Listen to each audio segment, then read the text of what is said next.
آپ کی IMF کے ساتھ ٹاکس ڈیو ہیں 27 کو،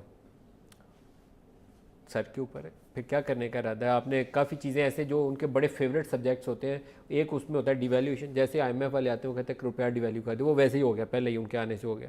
بجلی کی قیمتیں آپ ٹھیک کر رہے ہیں، یہ ان کا دوسرا فیوریٹ سبجیکٹ ہوتا ہے کہ یہ 200-300 روپیہ جو بجٹ سے آپ دے رہے ہیں اس کو روکیں پہلے آپ۔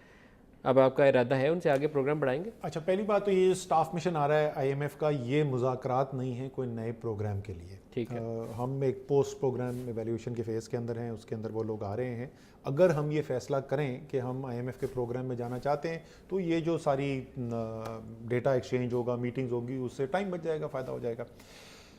لیکن مجھے لوگوں نے ظاہر ہے جس صورتحال میں معیشت چھوڑ کے گئے تھے، تقریباً تمام ایکسپرٹ جو ہیں وہ یہ کہہ رہے تھے کہ جی آپ کا چوائس ہی کوئی نہیں، آپ چپ کر کے IMF کے پاس چلے جائیں۔ اور مجھے یہ بڑے لوگوں نے مشورہ دیا کہ یار یہ ابھی کچھ نہ کرو، آپ کیوں اپنے اوپر لیتے ہو، آپ چپ کر کے جاؤ IMF کے پاس، IMF کے پروگرام میں جاؤ۔ انہوں نے آپ کو یہ بھی کہنا ہے کہ ٹیکس بڑھاؤ، انہوں نے یہ بھی کہنا ہے بجلی بڑھا دو، گیس بڑھا دو، سب بڑھا دو۔ میں نے کہا یہ میں کسی صورت میں IMF کے پیچھے نہیں چھپوں گا۔ یہ قوم نے آپ کو vote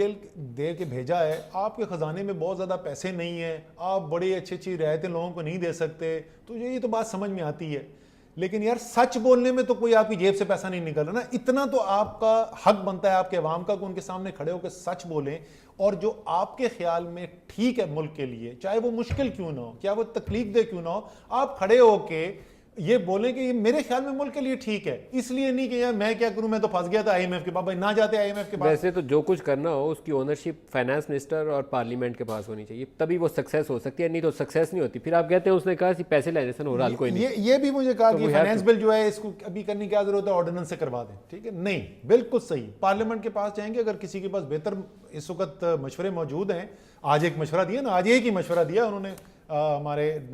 leader of the opposition نے، ہم نے کہا جی بالکل ہم اس پہ سیریسلی غور کریں گے۔ سو بالکل آپ صحیح کہہ رہے ہیں، جو ملک کے لیے ٹھیک ہے لوگوں کو، اور لوگ سمجھ بھی جاتے ہیں،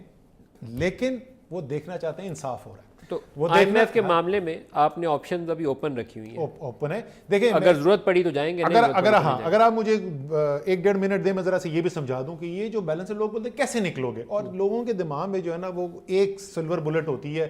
کہ جی سعودی عربیہ اتنے جیب سے نکالے اور چیک کاٹ کے دے دے، یہ چائنا آپ کو چیک کاٹ دے، یا IMF سے پیسے لے لو۔ یہ پیسے ایک دفعہ لے لینا حل نہیں ہے، ٹھیک ہے نا۔ آپ ذرا سا سمجھیں جی، اگر میری ایکسپورٹس بڑھتی ہیں، میری برآمدات بڑھتی ہیں تو میرا مسئلہ کم ہوتا ہے، اگر میری امپورٹس کم ہوتی ہیں تو میرا مسئلہ کم ہوتا ہے، اگر میری ریمیٹنسز جو ہیں باہر سے ترسیلات جو آتی ہیں اس میں اضافہ ہوتا ہے تو میرے مسائل میں کمی آتی ہے، اگر فورن ڈائریکٹ انویسٹمنٹ جو باہر سے انویسٹمنٹ آ رہی ہے اس میں اضافہ ہوتا ہے تو میرے مسائل کے اندر کمی آتی ہے، اور ہاں اگر میرے پاس فائنینسنگ فلوز آتے ہیں باہر سے تو اس سے میرے، ان 5 چیزوں پہ کام کر رہے ہیں۔